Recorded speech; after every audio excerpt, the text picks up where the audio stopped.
Okay, cool. How was the weather down there? Did you guys get affected by the storm? Not yet, bro. Just we just had some rain today. It Cool. has been like on and off. Just now, just cleared up a little bit, and it's it's a little, you know, not fun weather for me. All right. You're in Newport Richie, right? Mm. Yeah, really Okay, close um to Daryl's house. gotcha. All right, my people, we're live here with Brian. I'm not gonna say his last name because I tried last time and it sounded awful. So this guy, he's the front of the house of the bands in this moment. Skid Row, asking Alexandria, and he's the stage manager of Pop Evil. We had a chance to talk off record, and seemed like it's gonna be a really cool conversation. We already laugh a lot in 5 minutes. Um, I got introduced by his uncle, right, Yep. Daryl, and being trying to chase him around. He's like James Bond, so hard to catch him. He's always super busy. So what's going on, Brian? I'm doing well, man. Thank you for having me. First of all, it's a No pleasure to be problem. part of this. I'm just keeping busy day by day. Right. I spent so much time on the road that when that comes to a stop for a year plus, you just find things to keep busy. So I was down in Florida swimming with manatees and kayaking on the Wiki Wachee River for the last few Nice. months. But now I'm back in Nashville, working with a production company and a couple other side hustles just to kind of keep everything afloat and keep in a positive place and keep busy. Right, right. Yeah, I know you're super busy. We had to reschedule last week because you and I's hours weren't matching. So I was like, I need to catch this guy eventually. Finally, today's the day. I really appreciate you saving, put some time aside, man, for us to talk. So Absolute let's pleasure. let's let's get right on it. How long you've been working as a sound engineer with the music, with bands and touring? Since Right. when? Professionally paying bills as a job, which I refer to it as like when you start paying your bills, it's like a real job. Right. I started in 2011, July 20th, 2011 to be specific. I'll never forget when I got like the phone call being from South Dakota, and this band was like, "Hey, we're going to take you on tour, but we need you tomorrow morning." Oh, So I literally left everything in my house and told my roommate to throw it all away, and I packed a bag and I booked a flight and said bye to the family, and I flew to Jackson, Mississippi. nice. So that's where it really started. I started working for bands when I was about 15 years old. Mm-hmm. I'd work for like local cover bands on the weekends. My buddies would be going to football practice, and I was going to like load box trucks and move lights and sound and speakers and drums and things like that. Nice. Prior to that, I started working in like the theater department in like fifth and sixth grade for my high school. So it's always kind of been something that I was wired for and was always going to be a prominent part of my life. Right. You just don't really see the big picture until time goes on and it becomes a job. But professionally, just about 10 years now. Wow, pretty cool, man. I had a chance to meet you. Like it was like 5 minutes. I remember you were doing a show with Papa Evo here in St. Pete, and I was with Daryl, and Daryl said, "Hey, that's my nephew here. This is Brian." And you look at me and said hi, and pressing all the buttons. I was like, "Dude, he's super busy right now." I got lost with so many buttons you had, dude. That was awesome. That was the state theater, right? Yeah, yeah. Yeah, You right got on. I believe sold, that. and they're remodeling, and it's gonna look like very fancy. Good. It's nice to hear. It's sad that some of these smaller venues are having to close down because of the pandemic, but Yeah. I'm also seeing a lot of them hold strong, and they're going to make the best of it. And when they do open up again, it's going to be such a powerful time. Can you imagine, man? When you can stand in a room and like hear a band again, it's going to be crazy. I can't wait. Right, and no masks, so they'll be even better. Exactly. So, speaking of sound engineer, when I look at your credentials, it says FOH. So, can you explain to everybody what that? I know now what that means, Right. and when people like what FOH means. So, Absolutely. So in the concert industry, FOH stands for front of house, meaning we're the area located in front of the stage. Sometimes 20 feet back, sometimes 180 feet back, sometimes even further. Where the soundboard is located, the lighting board is located, video world can be located back there, and basically it's the hub for the show. That's where everything that you're seeing, hearing, feeling, watching, etc., is it's the cockpit, if you will, of the show. So I'm out there because I need to be out front and mix the band, be able to you know put everything in the PA where it needs to be to make it sure it's the most audibly pleasing for everyone out there. Right. Obviously, the lighting guy needs to be able to see what he's doing, so he's located out there. Sometimes you'll have management out there. Sometimes you'll have other bands out there. But it's the big squared off cage that's always at the back of the arena or the back of the venue or the back of the club where all of the technical aspects of the show are being handled. Right. And it's always been referred to as front of house. I've actually always wondered who came up with like the term, like who was the guy 90 years ago that's like, this is front of house. Right. I would call the brain, man. That's the brain. You know, it sends every message to everywhere. That's super cool. There's a lot Super, going on super out there. cool. Now, how long you've been touring? Since 2011, you said? So Yeah. that's nine, So 10 years. yeah, and pretty much up until this year, I've been on the road like a solid 7 months a year plus for the almost Wow. the last 10 years. Um, in my position, I don't have a wife or kids or anything like that, and so I've always set a lot of goals for myself personally. So until all of those goals are met, it's I want to stay on the road. I want to continue to see the world. There's foods I haven't tried. There's cultures I have not experienced yet. So until I do all of those things, I want to keep at it because it's not just about doing sound or building a show or teching the stage. There's also the other side of it, which is the world travel, the people that you meet, the again the culture that you experience, the food you get to try, the Right. random day where you meet someone that invites you to a pool party or a grill out or a golfing outing. So just a matter of making the best of both sides of it. And Right. until I do all of that, I don't foresee myself coming off the road for at least another 10 years, but I also don't want to be on the road forever. Right. At 32 now, if I got everything out of my system, so to speak, by 40, and then I could find more of like a home base gig. Nice. That's kind of like what's in the playing cards right now. Super cool. Now, if you could describe in few words, well, we're gonna talk about a lot about this, about touring. Apparently, you love it, and I think that's an amazing thing. It's priceless. The people that you meet, the friendship that you build, and places that you see. And when you come back home, you kind of look at U.S. or the city that you based. You just look at things differently, because you go different countries, different cities. So, how would you describe touring? What's touring for people to understand, like, your day to day, work? Absolutely. So the best way I can describe it is think of when you go on vacation, right? And Mm-hmm. you leave your house, you pack your suitcase, and you have your itinerary. So that morning at 6 a.m., you have to be at the airport. For example, just shooting from the hip, say you live in Michigan and you're taking your kids to Disney World in Florida. So you wake up in the morning, you've got everything packed ahead of time, but somebody's going to forget something and your alarm's going to go off late. So you have to be prepared for that. You get up in the morning, you fly somewhere, you're in a new city, you check into a hotel, and then you experience whatever it is that you're going to do. So in the family's example, you're going to Disney World.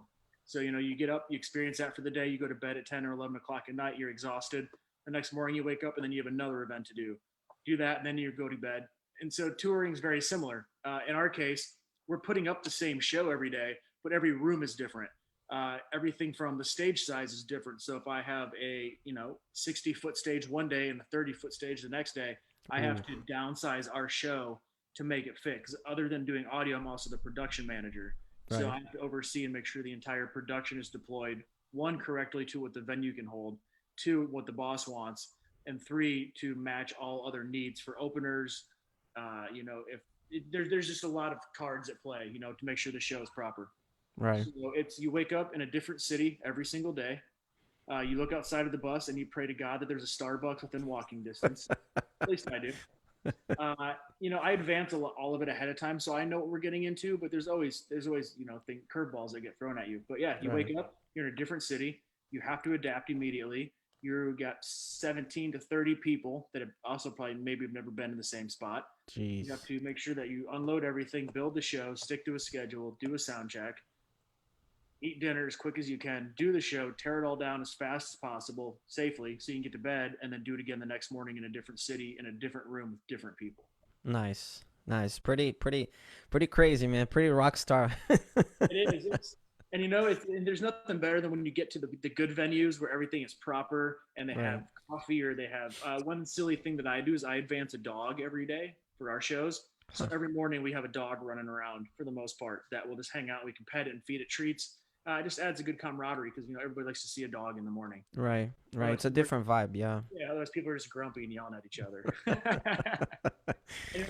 used to living on a tour bus with 12 individuals each, or if not more or less. So you have to adapt your personality, your surroundings, your living environment. Like, I mean, a bus is only so wide, so when two people have to walk by each other, you just have to get used to, like, we call it the spin, where like each person faces a different direction and you just walk by. But if you don't think about that, you're new on a bus. There's so many little details. Right. Just living with so many people every day on tour. Nice, nice. That's super cool.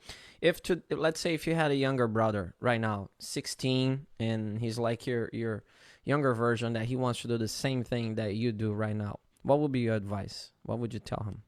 Right. I mean, I would say do it. Follow your heart and do what you want to do, because that's what I was told. A lot of people in touring always say find a different job, don't do it, like a school kid. But I Right. went to college and I did it, and I was always wired for entertainment and live traveling and world touring, world Right. travel, etc. Um, so I encourage it. You have to keep your head on your shoulders. Don't get caught up in the BS. There is a lot of partying or the wrong crowd, so to speak, that you can get involved with. But you just have to be smart about it. You have to keep your head on your shoulders, be goal oriented, and not just settle for what you have. You always want to try to be better, mix a bigger band, bigger venues, bigger festivals. And what that all comes down to for me is gaining more knowledge. I always want to go to Right. bed learning something and know something I didn't know when I woke up that morning. Hmm. That's super cool advice, man. Because sometimes people put a lot of what you call like obstacles when you're gonna do something that you enjoy. You know what I mean? People just maybe you're not gonna make enough money. That was like this when I started doing martial arts. I remember when I left Brazil, a lot of people were like, "Man, you're gonna go to US and you don't speak the language, and people would treat you badly, or you're not gonna be able to succeed doing your own thing." It's just like the advice that you give it to, let's say, your younger brother. Same thing you said. I just follow my heart, my gut, man, and it worked after 16 years. Um, Now, before we go, okay, so Daryl finally found the page. He's been asking me, where He's do I watch this? All right, he's typical, here. typical, He just probably woke up because he played last night. right? So he's probably waking up. He's having his little coffee.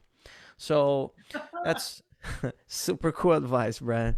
Now touring wise, if you could remember, I'm sure you have those favorite venues and places and cities that you've been, and you're just like, man, I wish I couldn't have touring all year long, but we will be playing in venues just like this. Or if you don't want to name a venue, but a place, a city that you would really loved. Um, so I can break that into two parts. My favorite at this point in my career has been traveling over in Europe. I mean, America's fantastic. It's beautiful. I'm Right. proud to be from this country. I'm thankful to live in this country. But there's something about the European concert crowd loves American rock bands. Very similar how to a lot of Americans love like Turkish, Swedish, Russian metal. It's Right. kind of like each continent supports each other, which I love. The food, the venues, the people. I mean, we do festivals over there with 80, 90, 100,000 people, uh, Wow. which is incredible. So my favorite place that I have been to at this point is definitely Amsterdam, hands down. The culture, the art, the city, it's incredible, and everyone is so laid back and on their own terms, and they're not in your business. And there's so many museums and art exhibits, and the venues are all so drastically dedicated to music. This last year we went over there within this moment in Hailstorm, and we played on the first night, and we sold out at like 5,600 people, and then we had 3 nights off in Amsterdam. And the cool thing Ooh. was, a lot of the times everybody wants to split up and kind of do their own thing. But when we were over there, we stayed in like two massive groups. So we all went out every night, but there was 15 or 20 of us in each group, which was Nice. incredible that everybody wanted to be a part of it. Um, Super cool. my favorite venue, there's two. One is called the Rave in Milwaukee. It's right across the street from where what was his name? Uh, Jeffrey Dahmer would like Okay. take victims back and like dismember them. So it's a super old, creepy, haunted. It's a 3-layer venue. The bottom is like 600, the middle floor is 1,500, and the top holds like 5,000. There's tons Wow. of ghost sightings. The bottom of the venue has an old Olympic swimming pool that people died in. Um, And so it's just a cool, haunted, creepy venue. But I've started working for bands playing the bottom floor, and now we're doing shows at the top floor. So it's a cool way Nice. to see progression and hard work. Very cool. Um, my other favorite venue is here in Nashville. It's the Bridgestone Arena. Hmm. I mean, everything from like the underground air conditioned load in to the incredible catering, the acoustics of the room and the arena, and to be in, to get to work in a town that I live in and look at this giant building that I'm like, man, someday I hope I get to work there. Uh, Boom. has been incredible. So area or city, Amsterdam venues, the Rave and Bridgestone Arena. Nice, nice, brother. So let me take some time here to. There's a lot of people that know you. I want to say hi to Heather, Greg Tunner, Brian McPeak. I think I'm saying right. My brother Billy Varga, phenomenal guitarist. He plays with me in my band. Matt Davis said, "Keep it up, Brian." J.M. Guarnietti said, love it, Brian." Another person, Lawrence Yepes. Eric Burton said, "Hey, Brian." You got so many people that love you, man. Brian Rock, such a hardworking student of the business. Much respect. Those are the best compliments, man. This is so cool. We have Mark Hoffman, Tommy Pizzo, a lot of people watching you. Super cool, man. Now, continue here. Tell me one funny story that you remember. They just like, if I could write a book of touring, this would be the story. All right, I got the perfect one. I was hoping you were going to ask this because I actually just told this the other day. So, of all the bands I've ever learned about, and the cool thing was my mom, who I think is watching. Yeah, she Oh said, yeah, gotta cool. love, got hard from mom. So the whole reason I do any of this, to be totally honest, is 100% because of her. She, from a Wow. very young age, would like let me listen to music as loud as I wanted to. She let me play drums in my room with my neighbor friend Adam. She would take me to concerts. She went to concerts. So like this is 99% due to her, which is awesome because a lot of parents don't take their kids to concerts when they're like 9 and 10 years old. Good So job, Miss Julie. Good job. thanks, mom. But so I grew up a massive 80s hair band fanatic, still Mhm. am. So like the fact that I get to work for Skid Row, who's one of my favorite bands, is crazy enough as it is. That's a whole nother story. Dude. But I'm a massive, massive Motley Crue fan, Uh-huh. even bigger Tommy Lee fan. Obsessed with Tommy Lee. I've never met him, and so I actually don't know that he exists because I've never seen him not on stage. So I actually don't have proof that he's a real human yet, and I'm okay with that. But so long story short, we played over at Download at Donington Park over in the UK in 2015 or 16, and Pop Evil was the opening band. It was Pop Evil, 36 Crazy Fists, Billy Idol, Motley Crue, and then Kiss. And it was Holy Motley Crue's shit. last ever European show at the time. So we do our show, and we pack up early, and I'm in catering, and I'm not really paying attention, and I look up, and Nikki Six is standing directly in front of me, like waiting to get mashed potatoes or something. And I couldn't even make words, so I just didn't talk to him. I just looked at the back of his head and Froze. wanted to get out of line as quick as possible because I was going to say something stupid.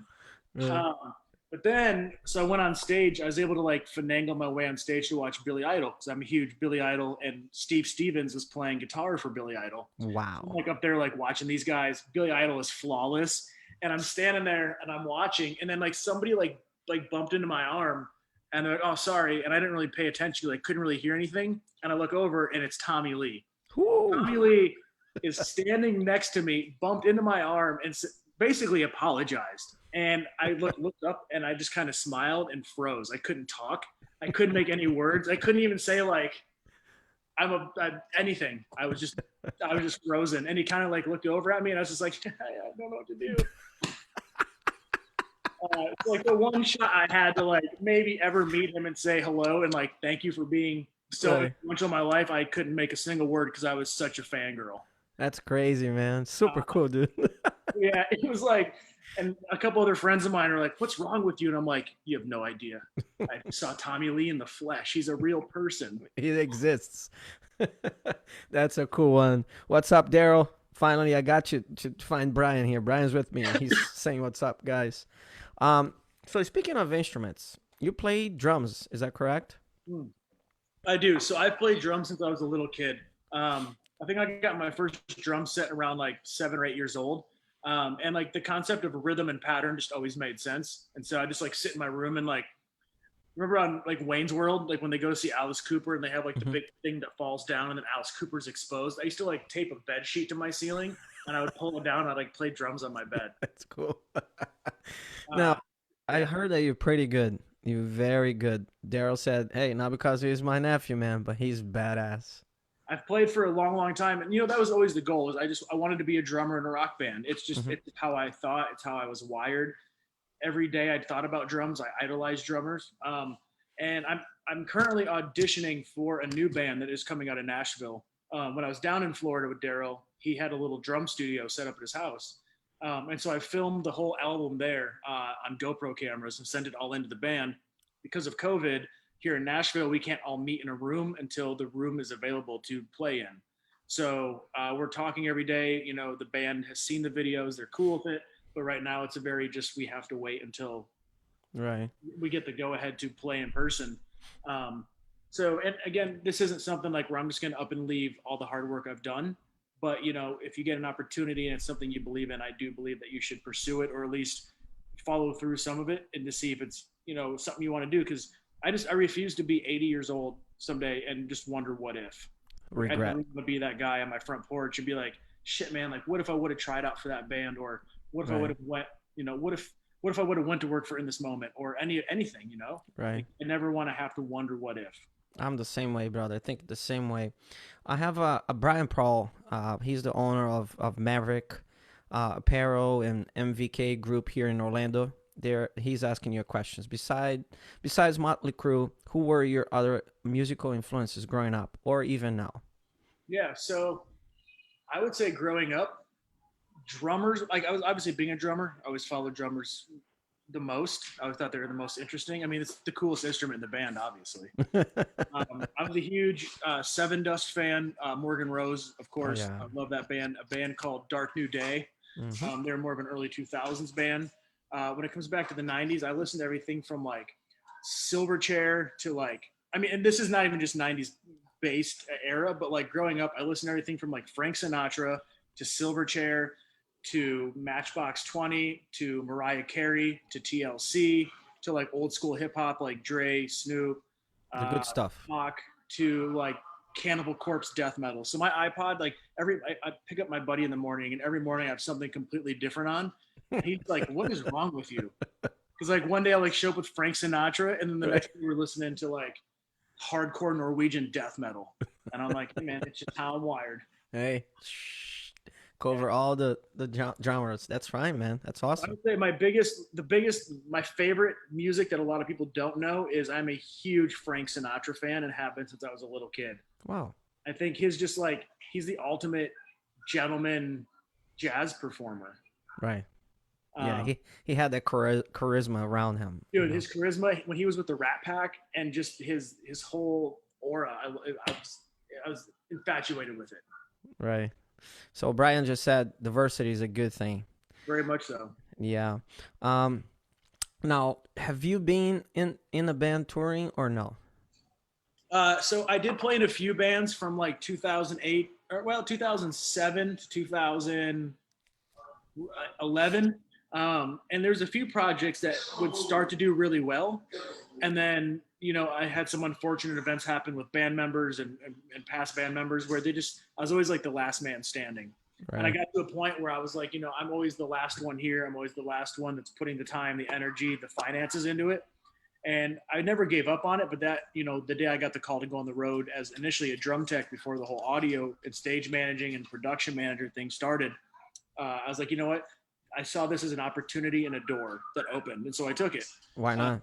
so Right. I was okay with putting, my performance on the back burner, so to speak. Right. Now, as a stage manager, describe if you can describe to us a little bit of you did a little bit of your let's say your daily work right now. If you had let's say a show tomorrow with Skid Row, I don't know how it is dealing with Sebastian Bach, but that's gonna be fun. That guy is nuts. So, Uh, well, side note, he's actually not in the band anymore. They fired him in right. '96. I remember So, that. yep. So I have the band version minus him, and then No, there's that the guy him sounds good. version minus the band. That guy sounds pretty good because they play here in Newport Beach. I think 2 years ago, Yep. and he sounds just like him. Yeah, ZP. So if you're familiar with the band Dragon Force, Yes. Back in the day, ZP, who was the singer of Skid Row, was the founding member of Dragon Force. So he was a Jeez. singer in that band for a long time. So he already had the high register and the tonality and the It's note up capability. there. Yep. Yeah. Now, Yeah. how will be describe your let's say your daily work today? You wake up like you described at the beginning, and Yeah. what's a stage manager job today? Right. So, you wake up, me, stage manager, production manager, I get up. I'm usually the first one off the bus. And initially, I have to make sure the buses are parked in the right place. I make sure that our truck or trucks are parked in the right place. They have to be on a certain dock or a certain side of the street. There's, fire lanes. There's certain lanes you can't block. So I get up, I make sure that's all good to go.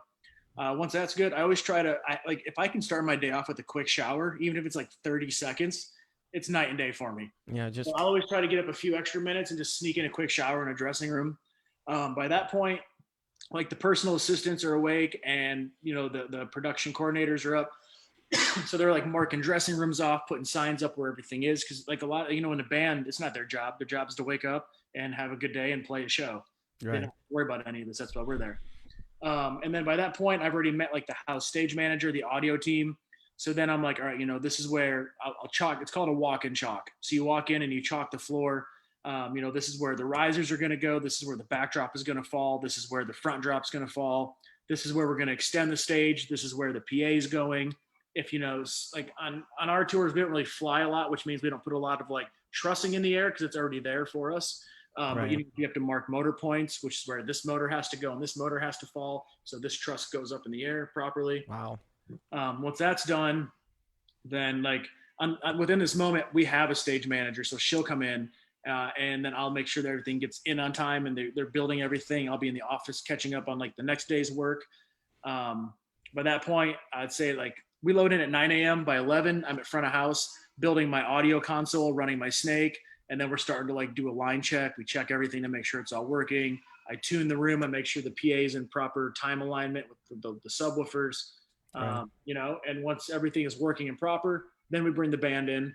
They come in, they play a couple songs, make sure their in-ear monitors are good, everything feels good, looks good, lights look good, spotlights look good, fog looks good. And then once we get their blessing, they'll go and do their thing for the day. And my day doesn't stop there. Then I have to bring in the support acts and make sure they build everything and make sure they're happy and make sure that they can see their backdrop and ours is blacked out. Because it's all about building suspense. You don't want to be able to see Right. anything until the show starts. Hmm. And then at about 8 or 9 p.m., I come back out and make sure everything's still on and working and looks good. And then about 10:30, it's showtime. We mix the show. Once the show's over, we pack it all up back in the trucks with the stagehands and then bolt to the next city and do it again. That's crazy, man. It's a lot of work. For us that we don't know how it works behind the curtains, and every day I'm sure something happens, a wire that you're missing here, an equipment that you forgot, or it breaks. It's pretty hectic, man. It's not easy. Now, since that's what you do for a living, give us a little bit of how you dealing with this COVID thing that there's no concerts, there's here and there, but it's not the same. You guys got the plug pulled from you guys. So Yeah. Um, so yeah, long story short, I did my last two shows, March 13th and 14th with Skid Row out in Seattle. On the 13th, I got a call from our tour manager from In This Moment. And she's like, hey, I think we're going to be done touring for a while. And I was like, it's never going to happen. Like everybody's just making a big deal about it. Well, I was definitely wrong. Sure did happen. And management basically by like the end of March was like, all right, everything's going to be good to go by July. So, all right, cool. We can make it work till July. So, unemployment came in. Everybody had the unemployment insurance. I was like, okay, you know what? This is enough to balance. I came down to Florida. That's where, I hung out with Daryl a bunch. We did the remodel on my parents' house, went kayaking, lived at the beach. I'm like, cool, 4-month vacation. I'll make this work. Well, all of a sudden June rolls around and then everything's pushed to October. And I was like, oh, this is getting serious. And now everything's pushed till next year and there's no end in sight at this point of next year. But I just I enjoyed Florida and I loved it, but I had to get back to Nashville because I have all my audio gear here. I got a bunch of other friends here. I'm working with Nashville Nightmare Haunted House with production and acting. I'm working with this other production company here in town, helping them relocate a warehouse. So me personally, I'm just trying to find as many projects as I can daily. And it's all about getting good sleep and then staying busy, shaking hands, making new phone numbers. Once a week, I go over and I mix our show with virtual tracks, Right. which just means a show I recorded. And I've been posting those up each week where you can just watch me mix the show and ask questions. So that keeps my muscle memory active and it keeps my brain, I don't have to sit there and Sharp. think about like, where's this button at? Like I can just, move fluently. Right. I'm incorporating new technology. My runs are getting better. My workouts are getting better. It's just all about maintaining a positive headspace, which Right. I feel isn't like easy. everybody's Yeah. getting reset now, that we have to get reset creative. Luckily, we couldn't get together last week because you were busy. Thank God you were working, you Right. know. But I just feel for you guys, you know what I mean? Because that's your livelihood. And all of a sudden, you're just like, what do I do now? So hopefully, 2021, man, things pick up again. And I'm sure there'll be a concert, a show every single corner. You know what I mean? Every Bands are, right? maybe people's heads are going to spin. But the important thing is you take this downtime and you utilize it and you learn new skills. You learn about yourself. I think this has taught a lot of people the importance of saving money. I know it has for me, especially. You always hear that you should always have 3 to 6 months of money put away for emergencies, but you never think about like you're like it's never going to happen. It's never going to happen until you experience something like this. So I think Right. this is drastically going to change people's financial patterns. I mean, it already has, but also it's going to, there's no excuse for mediocrity when this comes back in next year, especially in our industry. Is everyone's had plenty of time. There's plenty of shops that are willing to let you come in with a mask on and like mix on the new consoles, learn technology. There's tons of certification programs online, so there's no excuse to come back in 2021 and be like, oh, I don't know if I can do that, because you just Yeah. had a whole year given to you to utilize. Now, whether you Right. chose to drink the whole year away or get better, that's on you. But Yeah. That's my thing damn is right. that you just like every night when I go to bed, like I said, I want to have learned something that I didn't know when I woke up that morning. Oh man, you hit the nail, bro. That's awesome. Well, I think we're time's up, Mr. Brian. I Uh, really appreciate, brother. Really appreciate you take what a time of pleasure. your. Maybe we'll have to do a 2.0 sometime. Why not? Why not? Yeah, Let's I'd set love it up. it. Maybe sometime if you ever want, we could do like a live thing from the room where I have all the audio gear set up. Right. And do just kind of explain like what happens on the desk and like what a sound check is like. Great idea. People Great can watch idea. it live. Oh, I have some comments here for you before we go. Sure. Billy, my guitarist, he said, "This guy is a true professional. Would love to work with him. We will. Trust me. Oh, what a gentleman. I'll track you down." Shane said, "Brian, being an 80s rock fan, do you do a lot of half and quarter note vocal delay throws in November Rain drum verb live?" Uh, so totally. So yes, one thing that I love is vocal delays, especially like with Maria within this moment, because there's such drastic like whispers and yells and like parts of the songs. So actually, I'll have three different delays. I have a short delay, which is like real quick, so it's not as Right. noticeable. A medium delay, which is pretty prominent, and then the long delay, where it's like, hey, hey, hey. And I play with all of them every song. And sometimes I do different. Each night will be different. Like one night I'm like, oh, this will be cool, or one night I'm like, I think she's vibing that. And it's I do all kinds of different vocal processing because it's fun. The whole idea is to produce what it sounds like on record live, because that's what that's Right. what the artist wants, or whatever the artist may want. So yes, I do a bunch of like half note, quarter note, sixteenths, eighths, delays. And I think what he's asking, like the November Rain, the drum reverb is like those big '80s snare drum, like explosive sound. Right. And I do. I obviously, being a drummer and loving drums, I put a lot of time into our live drum sounds. And it's funny, I've gotten in some arguments with people that have accused me of using triggers and all like pre-recorded drum sounds. And I'm like, no, man, it's Mm-mm. all live. Like, come to any show and I'll walk you through the whole process. Uh, Nice. my theory has always been that any sound that people try to recreate from like the 70s and 80s was created by a human at one point. So you just need to take the time, learn the knowledge to recreate that live. Nice. And I've got, many mentors that I've learned from. I call all the time. Even now, like sometimes at 1 a.m, I'll hit my friend Bruce up, who mixes Five Finger Death Punch, and I'll be like, "Hey, so if I do this and I insert this here, and then I turn the compressor all the way up, what's going to happen?"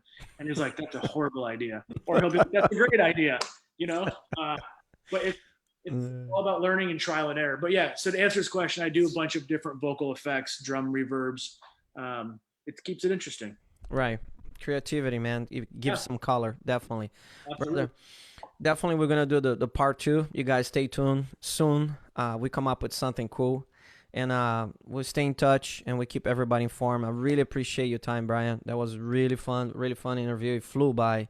That is like 30, almost 40 minutes, and we were planning about 30, so it Great. flew Well, by. thank you so much. It was an absolute pleasure, and I'm glad everybody stayed safe down there in the weather, and you know, That, keeping on. That's all we can do. yes, sir. So whenever you come to Florida, hit me up. We'll hang out. We'll go to All right, we'll go to Whiskey River. there you go. Beers on me. All right, Awesome. my brother. Keep Thank you rocking, so much. man. It Stay was a safe. pleasure. See you guys. Take care.